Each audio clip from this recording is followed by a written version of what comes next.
The Italian Grand Prix is this weekend. It's not the big weekend Ferrari wanted though. We'll tell you all about the upcoming race.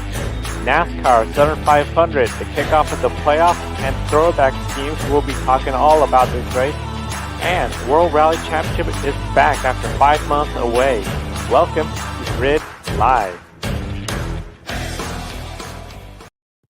Hello, race fans. Welcome to Grid Live. Joe Samaniego here, along with Kobe Lambis from the Podium Finish and Jessica from Paddock Inside to cover Formula One. Busy weekend of racing, Formula One, World Rally Championship, and Australian SuperCars, but we're going to first start with some NASCAR programming.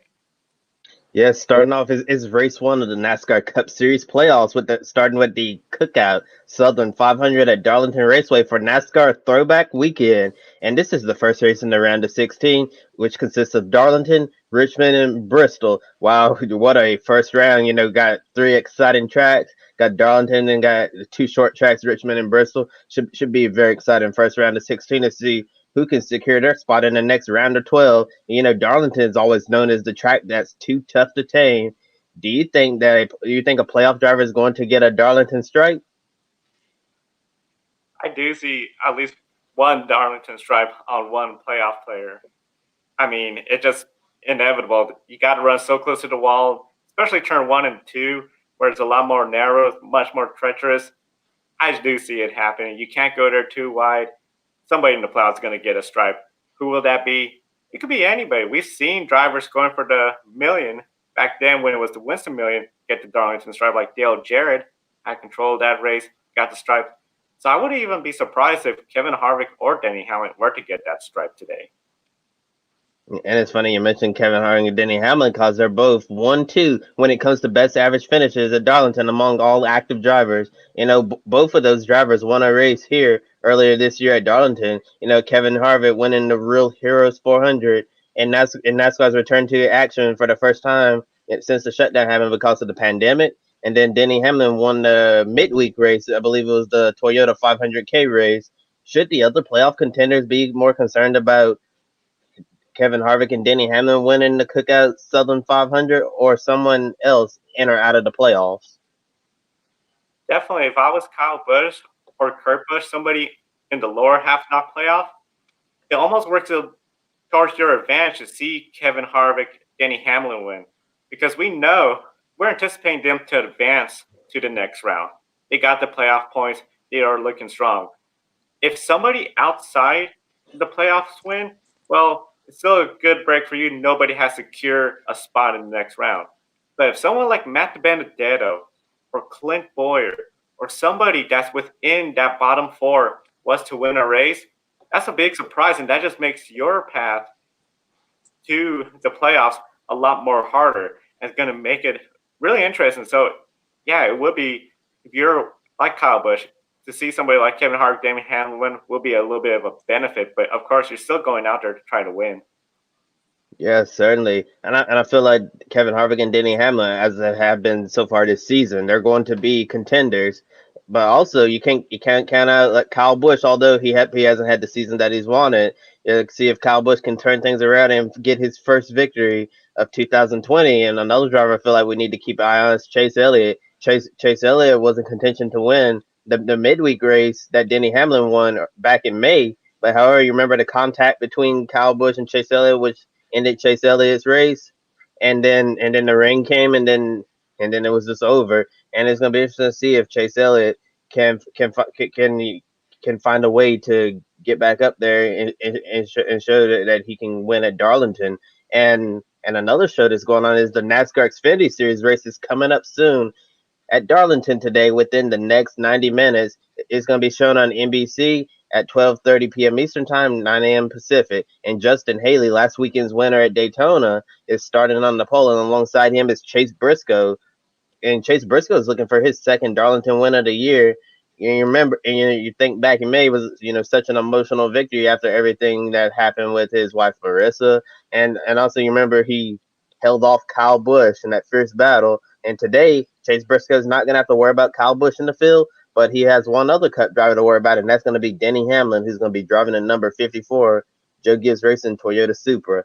And we have 4 races to go before the NASCAR Xfinity Series playoffs. We have Darlington today. The next weekend, a Richmond doubleheader, and then the final race before the playoffs is going to be Bristol. And as of right now, we have 7 drivers locked into the playoffs. It's Austin Cindric, Chase Briscoe, Noah Gragson, Justin Haley, Justin Allgaier, Harrison Burton, and Brandon Jones. And then we have Ross Chastain, who has a 420 point advantage. Then Michael Annett is 223 points to the good. Riley Hurst 142. Ryan Sieg 86, and then Brandon Brown currently on the bubble in 12th with 32 points above the line. And then the first 2 out who have the best shots of catching Brandon Brown within the next 4 races is going to be Jeremy Clements, who's currently 13th in the standings, 32 points behind Brown. Then we have Myatt Snyder, 58 points down. You say no Joe, there's going to be a lot of points on the line in the next 3 weeks. Darlington, 2 races at Richmond and Bristol. Brandon Brown on the bubble. Jeremy Clements and Myatt Snyder can take advantage if Brown runs into issues. And, those are 3 small teams fighting for the final playoff spot. So getting in the playoffs would be huge for those 3 organizations. Do you think Jeremy Clements or Myatt Snyder have a realistic chance of knocking Brown out of the playoffs? Oh yes, they definitely have a realistic chance. Because look at the tracks we're coming to. Darlington, too tough to tame. A lot of things can happen there. 2 races at Richmond. That's a lot. It's a short track that I think is a super speedway. That's going to be really intense for the drivers. And then, of course, Bristol. Anything can happen in Bristol. It's known as the bull ring. I see it where definitely it's going to be a case where it's not over for any of those 3, and any of those 3 can make it into the Xfinity playoffs. Yeah, I agree with you. Yeah, Brandon Brown, 32 points ahead right now. 4 races to go. A lot can happen, especially with all the stages and stuff.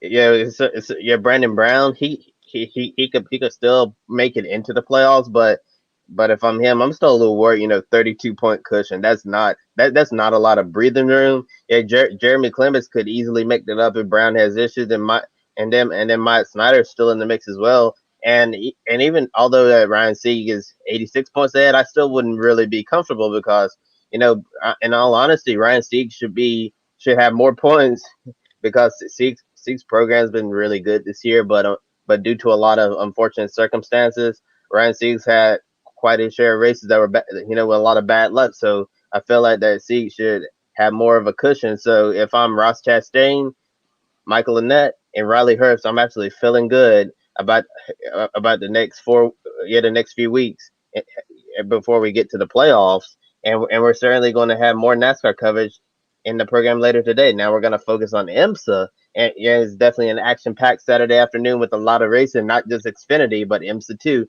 We have the 6-hour endurance race at Michelin Raceway, Road Atlanta, and this race is going to be replacing the Salem 6 Hours of the Glen, and the number 7 Acura DPI is starting on the pole thanks to a quick lap from Helio Castroneves, and lining up alongside them on the front row is the number 31 Whelen Engineering Cadillac DPI. And the Cadillacs actually received a BOP break recently, and I'm thinking maybe it will help them take the fight to Acura and Mazda because Cadillac seems to be down on speed in comparison to Acura and Mazda. And looking at the pole centers throughout the rest of the field, the number 52 PR1 Madison Motorsports Oracle 7 Gibson on the pole in LMP2, and the number 911 Porsche GTLM. And then in GTD on the pole, continuing to flex their muscles, the number 12 Aim Vassar Sullivan Lexus team. And IMSA is going to be returning to Road Atlanta for Petit Le Mans, the 10-hour endurance race on October 17th. So today we're going to have the 6-hour race at Road Atlanta. And then in just 1 month time, we're going to return to Road Atlanta again for a 10-hour race. What are your thoughts on having 2 endurance races at the same track just over a month apart? It's very different. Of course, the pandemic has made it where you got to do what you got to do to try to get the races in, get the season complete. I do see it where, for the fans, for the drivers, there's different pros and cons to it. The fans, they'll like to see it because if they love Road Atlanta or nearby, guess what? You're right there. But for the drivers, unless you really got a good setup and you can go there and win, if this is a track where you're struggling at Road Atlanta, you're just going to be there trying to learn, trying to make the best of it, but it's not going to exactly be the most fun weekend. And of course, this is just all a result of the pandemic situation going on. But it's definitely a unique situation. And of course, we had the different race lengths, so it's still going to be different challenges between the two different races. Yeah, it's a really weird feeling for me. I don't know why this just doesn't really sit right with me because 6 hour race at Road Atlanta this month and then back to Road Atlanta next month for the 10 hours. I like in all honesty, I wish that we could have had the 6 hour race at another racetrack so we didn't have to have an endurance race at the same track. But you know what? It is what it is. You know, it was unfortunate we couldn't go to Watkins Glen this year, but and IMSA just had to make best of the situation. So if Road Atlanta, adding another endurance race to Road Atlanta was the best thing that they could possibly do, then I fully support IMSA's decision because you just have to work with, you know, all the cards that you've been dealt. And live coverage of the 6 hour endurance race at Michelin Raceway Road Atlanta is actually coming up soon within the next 20 minutes. And make sure you don't miss the start of the race. It's going to come on at 11:30 a.m. Eastern time on NBCXN. Next, let's talk some Formula One from Monza with Jessica from Paddock Inside. Hi guys, yes, Formula One is back for a second weekend in a row with the Italian Grand Prix. Last year it was a joyful weekend for the Ferrari faithful with Charles Leclerc winning. I remember was an excellent race for Charles Leclerc. This year nothing to be excited about as the car again is off all the piece. Let's see the top 10 this Saturday in the pole position. Lewis Hamilton, the first one with Mercedes, second Valtteri Bottas, then Carlos Sainz, the Spanish driver, fourth Sergio Perez, then Max Verstappen, sixth Lando Norris, seven Daniel Ricciardo, eight Lance Stroll, nine Alex Albon, and 10 Pierre Gasly. Joy, what should do Ferrari goal to be into this race? Definitely, that's a great question. Ferrari's goal today in the race, try to see where they can make the car a lot better. One of the big things, Belgium, I was sort of surprised with Sebastian Vettel was running 13th, and he said his tires were not doing good. I was surprised Ferrari did not call him into the pits to try to make that car better. This is the good opportunity. You know you're going to be in the back. Work on the car, try to find improvements, make the car better so that way at least when we start looking to next year, we have a little bit better car. It's going to be really hard with the technical freeze. So if I was Ferrari, that would be my goal. Well, if I'm Ferrari, my goal is just try to just run all the laps. It's really crazy because I never expected Ferrari to fall so hard so fast. You know, looking last year at Monza was a different story. Ferrari was doing incredible, and now 1 year later, you know, Ferrari's just trying to hold the program together, and it seems like, you know, for the rest of the season, not just here at Monza, that is going to be very painful, especially since this is a track that it's a low downforce track, so there's going to be a lot of high speeds. And when we get to the Bahrain, what they're calling the almost oval, I think that's going to be a very painful race as well for Ferrari. So at this point, I'm just looking. If I'm Ferrari, I just want to just run all the laps for the rest of the season because I don't really see them being real contenders at all. Yes, the championship seems to be very much almost in the hands of Lewis Hamilton. One a regular race that didn't see Lewis put a wrong move anywhere. This is the first race with no remove to Mercedes, and it's going to slow down the Mercedes team or put everyone further behind. Well, actually, the ban on party mode, I don't think it's going to slow Mercedes down at all. You know, regardless, I think it's going to be a Mercedes party on track. They truly seem like the team to beat right now. But however, if something crazy happens, maybe we could see Red Bulls try to steal a win, or even Racing Point. Yeah, and Renault's looking good as well, and McLaren is up there in the midfield battle as well. So I feel like, even if Mercedes is not going to have party mode anymore, I still think they're going to be the team to beat. But however, if Mercedes is having a rare off day, teams in the midfield could be ready to pounce and get a shot Formula One Grand Prix victory. Yes, a potential surprise could be Renault with Esteban Ocon and Daniel Ricciardo. Last year, 4 and 5 look strong at Belgium next year. would be a surprise if Renault go on the podium in the race. I do think it would be a big surprise if Renault was to get a podium in the race. We saw qualifying, the McLaren got up there third. Then we saw essentially, Red Bull, they're starting in the third row. First time in a long time they're not in the second row. Ricardo, he looked really good in Belgium, but then he had the off track. I just don't see where I would expect him on the podium. I'm still expecting that Red Bull to get up there in the podium.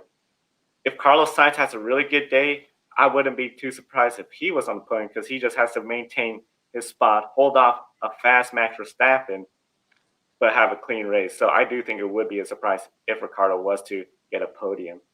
Yeah, I agree with you right there, Joe. I don't really see Renault as a podium contender. I think it's going to be Lewis Hamilton, Valtteri Bottas, and then probably Max Verstappen. I don't really think Alex Albon is really up to the challenge to get up there to the podium.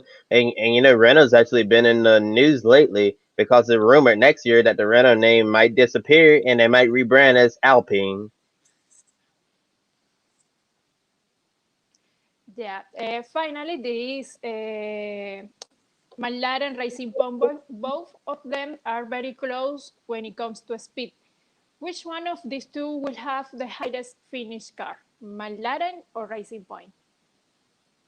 This weekend, I'm actually gonna go with McLaren. Carlos Sainz looked really good in qualifying. Yeah, but Racing Point, they call it the Mercedes copy. But yeah, Racing Point's probably gonna be strong as well. But if I had to flip a coin this weekend, I'd go with Mercedes, been having the upper hand. But overall, looking at the rest of the season, I think that you'd have to be in one of those Racing Point cars.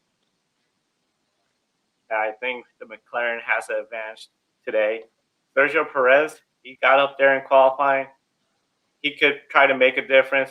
It's going to be really hard. I do think, though, I got to go with it. I think it's going to be McLaren this week. That'll be the faster team. Yes, and finally, the news of the week. This is the last race for Claire Williams in the Williams family running the Williams team. Any thoughts going into the race for Williams? It's something else to think that this is the last race where we're going to have Williams running the team. Over 40 years, I know as long as I've been watching Formula One, Williams has been there. And when I started watching them, they were dominant with Nigel Mansell, Alan Prost. They got Senna. We know what happened there. And it just the slow drop in performance. And now it's to the point where the last family owned team is leaving. I think it's a sad day for Formula One, but at the same time, we do know that the Williams name, the Williams number convention will stay the same. So at least, even though we know there's no William family member in the pits running and calling the shots, we know the name Williams is still there, so we can tell other people about Frank Williams and the team he started. Definitely a tip of the hat to Claire Williams and the entire Williams organization. Such an incredible run. Being in charge of that Formula One operation. You mentioned some of their greatest memory like Nigel Mansell and all of that. Yeah, Williams has certainly seen a lot of success in Formula One, and on our Grid Girls program, we talked about Claire Williams and how she's been a leader for women involvement in motorsports. A lot of people, a lot of women are going to look up to Claire Williams because she broke a lot of barriers in a male-dominated sport. And I truly feel like that a lot that they will look at her and be like, if Claire Williams can do this, so can I. So I feel like that Claire Williams is certainly an inspirational figure, and to Sir Frank Williams, yeah, what a great run in Formula One. But as you mentioned, although this is truly the end of an era with the Williams family, taking a step back, I feel like that is a great thing that we're still going to see the Williams name considered for the foreseeable future, and that the team is going to be saved. I know the recent years haven't really been great for Williams because I remember when they were in the midfield battle, then they went to the very back of the pack, and it seems like the team is starting to find its footing again. George Russell and Nicholas Latifi starting to move forward in the grid, and it's going to be interesting to see if the Williams team, with the new people taking charge of the organization, if they can continue moving towards the front of the grid. Yeah, Formula One in Italia Grand Prix. It's tomorrow. It's the 8th row of the 2020 season, leaving 9 rounds after Italy. And now, time to go with the return of World Rally Championship. Yeah, that's right. After 5 months of waiting, WRC is back racing with Rally Estonia. And this is the 600 milestone event for WRC, and Estonian driver Tanat is looking for the win. Yeah, and he currently leading after the first day of competition over points leader Sebastian Ogier. And Ott is the favorite to win in his home country rally race. Ott still leads with 7 stages out of 17 completed. Joe, can this be viewed as a reset for the WRC season? Oh yes, 5 month break. I mean, it's been such a long break for the World Rally Championship. And then one of the things we've seen with Formula E, for example, they had a 5 month break. It was almost a reset of their season as well, with one driver coming out, just dominating the first 3 rounds essentially, and then taking it easy and taking the championship. And we all anticipated a typical Formula E with a lot of different lead changes and different winners. So to see Autonic come out, he's ahead, he's fifth in the point. He really needs to start putting together something, because it's just crazy to say that the World Rally Championship is going to be almost over so soon. But of course, with the pandemic and all the postponements, it can't go any further in the calendar year. So it's a lot of pressure on him. Yeah, and currently after Estonia, we only have 3 WRC events left in the season. Do you think this is a must-win situation for Ott? I do see this as a must-win situation for him. 3 rounds. That just amazed me to think that we only have 3 more World Rally Championship races after this weekend. You got to make the wins, because this very similar point scheme to the Formula One. Of course, they run stages, so there are some bonus points for stage wins. So he has to be picture perfect for the next couple races to get any chance, and maybe a little bit of bad luck for Sebastian Ogier as well. Yeah, it's certainly going to be interesting to see if Ott can take the fight to Sebastian Ogier. And when you think WRC, Sebastian Ogier is always the name that that comes to mind. He certainly has done some incredible things over in that series over the years, and I feel like he's the measuring tool when it comes to that rally championship. Definitely one of the measuring tools as well. Big name in the World Rally Championship scene. Southern 500, Darlington Raceway. It is the throwback weekend for NASCAR. It has really grown since they first introduced it once Darlington regained the Labor Day date race. Despite the circumstances of the pandemic, we're still going to have a smaller crowd there. Darlington is doing a staggered entry, so crowds are coming in different ways and then leaving in different waves. So, of course, there's less interaction with the drivers. But overall, I still feel there's a lot of positive vibes coming into this weekend that I haven't really felt in past playoff race weekends. We got Darlington. This is the Southern 500 throwback week. The playoffs are just starting. Same time, along with all the excitement, Kobe, do you feel there's almost a sense of relief from NASCAR that, all right, we put together the season, now we're just down to the last 10 races considering everything this year? Yeah, definitely. NASCAR deserves a lot of credit for getting the schedule back on track. Is when the pandemic shut everything down initially back in March, we had no idea what the rest of the racing season was going to look like, and then NASCAR announced that we were returning to racing on May 17th at Darlington, and then they released the schedule and segments for the rest of the season. Had some double headers, some midweek racing. Definitely something new for everyone in NASCAR.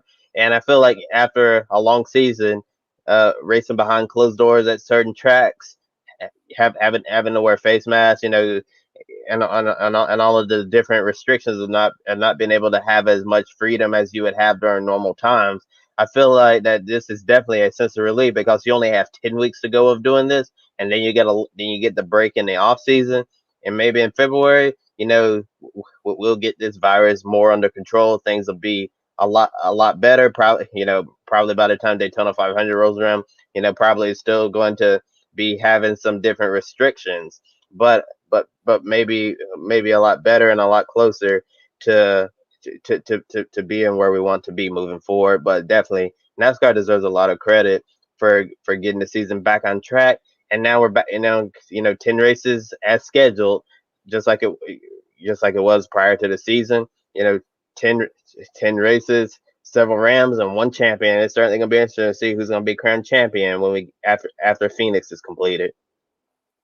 Yeah, the road to Phoenix starts at Darlington, and one of the big things Darlington is known for chewing up tires, making cars handle really hard because you got two different ends.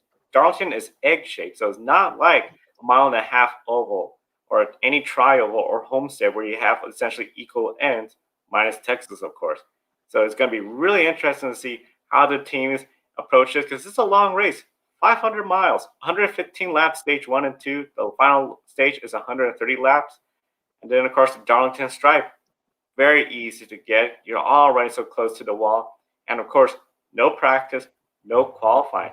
When it comes to winning at Darlington, what are some of the key factors you're going to be looking for?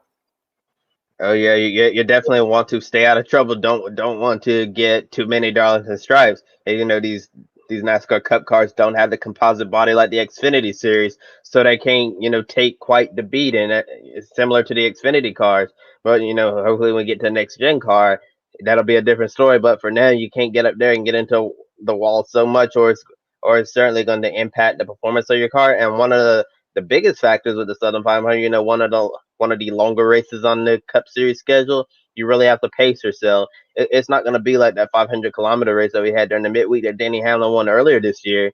It's not just going to be a sense of urgency where you just have to go, go, go right from the start. This is a long race, and you need to be able to pace yourself, know when to push, know when to not. And I feel like with these longer races, Daytona 500, Southern 500, Coca-Cola 600, those longer races on the schedule, I feel like the drivers really need to pace themselves, and you certainly don't want to try to win the race in the first stage or the second stage. You want to make sure you're in the right position when it counts.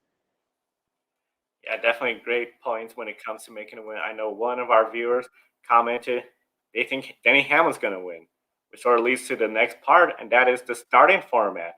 Of course, NASCAR, we're using math to determine the starting format, but the big thing, if you're in the playoffs, you're starting towards the front. So looking at the top 10 starters, there's Denny Hamlin right there, second place. Chase Elliott, William Byron, the last race weekend winner. That win put him there, essentially in third place. If he didn't have that win, he'll be probably within the bottom 16. So it's definitely showing already how that can make a big difference. Overall, Kobe, what are your thoughts on this new format where you got the playoff driver starting up front? First and foremost, Joe, I know I've said this on our previous program, but I absolutely hate math. As a communication major, and I'm sure a lot of other communication majors can speak for me as well. It's math is definitely not our strong suit. So I'm glad that NASCAR has people doing that, because if I tried to do math and figure out this format for myself, I'll be honest with you, I'd be really struggling, and I'd be nowhere close to what the actual starting lineup is. But on a serious note, I like that they're separating the playoff drivers from the rest of the field, instead of it being just so random, because all 16 drivers are going to be there, next to one another. And I certainly think that you certainly want to keep those drivers close at the start. However, I think it would really be interesting if they did an invert with the playoff drivers, like the worst finishing playoff driver will start on the pole in the next race, and then the playoff driver who finishes the highest at Darlington the next race. I think it would be fun if the best driver in the playoffs, highest finishing driver, if they were started 16th. I certainly think that would shake up things a little bit at the start. That would definitely shake up things. I can't imagine if we see Denny Hamlin or Kevin Harvick win today, and then okay, yeah, you're securing the next round, but you're starting 16th next week. I think that's a really interesting idea. I haven't heard that. And definitely for all our viewers in the chat room, let us know what you think of that idea, or what do you think in general of this new starting format NASCAR is using. Now, one series that isn't using anything different and just using same qualifying is the Australian SuperCar series. They're starting their Townsville Super Sprint weekend over there. Scott McLaughlin, he came in the points leader. Jamie Whincup was hot on his heels after a pretty good weekend, but then Scott McLaughlin, he came out last weekend swinging, and then today he just dominated. He took the win. Cameron Waters, Chas Monster, and there's Jamie Whincup in fourth place, and with Anton De Pascali Rounding out the top 5, then you have Nick, Fabian, Jack Scott, and James Courtney rounding off the top 10. So what does that do for the championship? Well, take a look at it. Remember, it's 300 points max per weekend. So right now, it's still close between Jamie Whincup and Scott McLaughlin. They still have 2 more races left. So at 100 points each, Jamie Whincup, if Scott McLaughlin was to have some bad luck, he could reclaim that points lead. But that means definitely for sure, if not this week, throughout the remaining 7 races that they're going to have after this weekend, we're going to see a really close points battle. And I think it's going to be really interesting to see with the last 7 races as these two really fight it out. One of the big things, Scott McLaughlin, he's been good to where he could get dominating wins. The question is, can Jamie Whincup respond back? So it's going to be really interesting to see how everything turns out in the SuperCar series. Yeah, it's certainly going to be interesting to see if the championship battle is going to go down to the wire. Especially, it would be really exciting for all the viewers at home if we have Jamie Whincup, Scott McLaughlin, or if any others you saw there in the standings can close the gap, get within 300 points heading into the season finale at the Bathurst 1000 this season. It would be really crazy considering all the circumstances there if we have the championship battle not wrapped up heading into the Bathurst 1000. Now back to NASCAR. Looking outside of the top 16 playoff drivers, many other drivers are going for a win to improve their chances for next year. And Eric Jones is the defending Southern 500 winner. Do you think Eric Jones has a chance to go back to back this year? Because it seems like Darlington is one of his better tracks. I would say yes. The big thing though is Eric Jones, because of last week, there he is. He is starting 30th. That is a really far way to come back to try to win the Southern 500. I don't see really Eric Jones. He could, with a good car, I could see him climbing up. Could he get the win? I wouldn't pick him for pick a winner. I'll say that at least. So. Yeah, certainly Eric Jones starting far down in the field. In NASCAR nowadays, drivers can come from the back and get up there and win. I don't know if Eric Jones is gonna get up there because I feel like that Joe, since he's the only Joe Gibbs racing driver not in the playoffs. I feel like the program and JGR is gonna mainly focus on Denny Hamlin, Kyle Busch, and Martin Truex Jr. since they're in the playoffs. And Eric Jones, yeah, I'm sure Gibbs will still give him a great car, but I feel like the focus is on the playoffs and not him, who's outside of the playoffs. And Eric Jones is obviously now not returning to the number 20 Toyota next year. It's gonna be Christopher Bell driving that car. And looking at another team, Roush Fenway Racing doesn't have any wins in the NASCAR Cup Series since Ricky Stenhouse Jr. won the Coke Zero Sugar 400 in 2017 at Daytona. What do you think Roush Fenway Racing is going to be going for in the next 10 weeks to close out the season? Roush Fenway Racing, they're definitely looking at, if they could get a win, great. The big thing is we need to keep improving the program. I know it's been a long time since they had a really good, successful year. Ricky Stenhouse, he got those wins in Daytona and Talladega restrictor plates. Since he left, we see he could still win the restrictor plates with JTG. So definitely there's a lot of work when it comes to improving the cars. And that's the big thing I think Roush needs to focus on is just, okay, let's complete the laps, take down notes. Where can we be better for next year? Especially next year, we know we're going to have essentially the same car, but then the year following is when we're going to have a different car. Yeah, and along with Eric Jones, Ty Dillon, Daniel Suarez, and Ryan Preece are they're in an unknown situation heading into next year. Do you think their team should shoot for a strategy to still a win or focus on building towards next year? I mean, when you look at Ty Dillon, Daniel Suarez, and Ryan Preece, it really seems like their best chance to go into victory lane this year might be at Talladega. Yes, Talladega is definitely the best opportunity for them to get a win. Big thing and you bring up a really interesting point, especially Eric Jones. He wants to go out there. He wants to get wins. And that team is a really good team. They want to keep improving. If they're winning races, both the team and Eric Jones are going to improve. The big thing, of course, when it comes to a driver like Ryan Preece, the team, they might be more interested in, hey, we want to get more notes, more technical setups for next year to improve our chances. We may not go exactly all the way with a strategy that could risk ending a race shortly for us to try to get a win for Ryan. But definitely, of course, they all want to win. The big thing is the bigger picture for Ryan Preece. Down as far as it might be, where am I going to be next year? For the team, it's going to be for us next year. How could we be better? The one unique factor, of course, Ty Dillon, his team, future's up in the air. For Ty Dillon, it's up in the air. I feel with that team and that driver, they could really just go all out for a win the next 10 races. Yeah, I definitely agree with you there. I feel like that Ty Dillon's best chance of winning could be at Talladega, or maybe something crazy happen, like you mentioned with strategy. We obviously don't know what the weather's going to be like at certain tracks in the next 10 weeks or so. So if rain is in the forecast and Ty Dillon decides to stay out, then the weather comes. And then the race ends. They could certainly still win that way. But speaking realistically, Dylan Suarez Priest, Talladega's gonna be their best chance of victory. And then with Eric Jones, I feel like his car is good enough where he could win any of these 10 weeks. But certainly it's gonna be a challenge for all of those teams. And now it's time for everyone's favorite game: pick a winner. We're gonna do pick a winner for Formula One, NASCAR Supercars, and WRC, and we're gonna start off with Formula One. Who you think is gonna win, guys? When it comes to Formula One, I'll go ahead and I think I'll go with the safe bet and say Lewis Hamilton. Jessica, when it comes to Formula One, who do you think is going to get the win? Oh, it looks like the microphone is mute.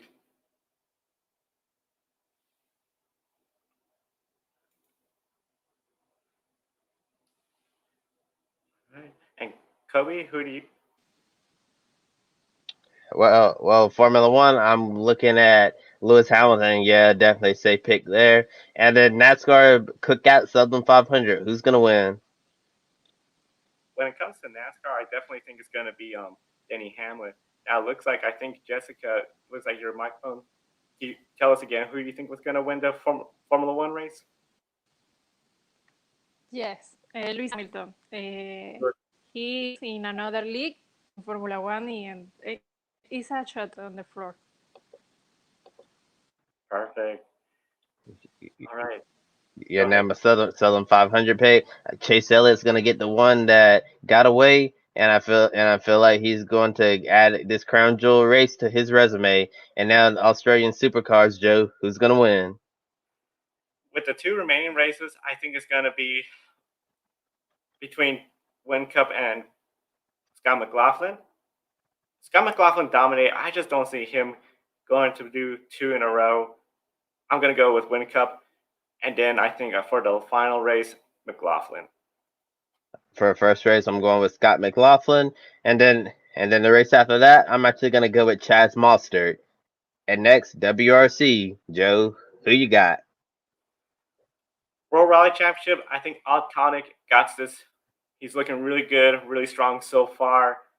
Unless something happens, I think he's going to get this one. And I'm gonna go with a safe bet and go with the points leader, Sebastian Ogier, because when in doubt, go with Ogier. That's always a good model. Definitely go with OJ for essentially the win. Looking really good already, but it's going to be a really interesting weekend. Sunday, we don't have grid life post race due to time constraints with the Southern 500 starting later. But Monday, we have rookie stripes, introduction to different types of racing vehicles, only on YouTube. Be sure to subscribe to our YouTube channel. Wednesday, Grid Tonight. Thursday, our second episode, Grid Girls, the Racers. Grid Girls with Racers, the girls behind the helmet. Very excited about that. We had our first episode. If you haven't had a chance to watch it, check that out. Please like and subscribe to our YouTube channel. Link below to our Patreon page. Help expand the Grid Network. We already got one Patreon supporter. Super excited about that. I know we're about ready to go off the air. I'll start off with Jessica. Anything you'd like to say to the viewers about the upcoming races, and when's the next MotoGP race?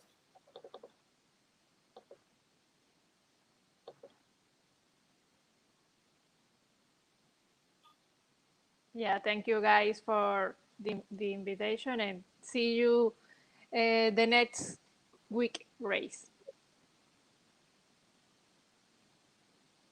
Yeah, and for me, one thing I'm gonna be looking at this weekend are the beautiful throwback paint schemes at Darlington.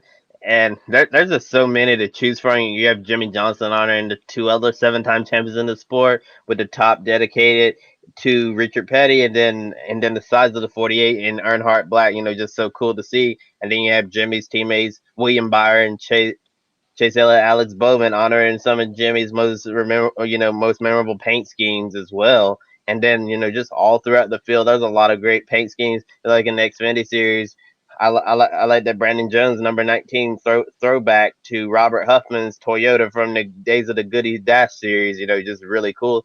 And in the truck series, my favorite paint scheme overall is Derek Kraus, the number 19 Napa Toyota Tundra, throwing it back to Ron Hornaday during the early days of the truck series. So this is really cool to see all of the throwback paint schemes at Darlington, and it's certainly become one of my most favorite traditions in NASCAR. That's always a good one. Of course, next weekend, a lot of racing as well. This weekend, I'm looking at Formula One Lewis Hamilton. If he gets a win, he could definitely tie Michael Schumacher and Mugello in Italy. This is really significant to see someone in Formula One do such an accomplishment. I know for many of us race fans that saw Schumacher, he set a lot of records we thought would never be beat, and now we're seeing them starting to fall to Lewis Hamilton. That is just something very rarely we get to see in any kind of sport. With that said, it sounds like we might have some breaking news. Kobe, can you tell us what's going on? And it's funny you mentioned Schumacher because Mick Schumacher just won the Formula 2 feature race at Monza.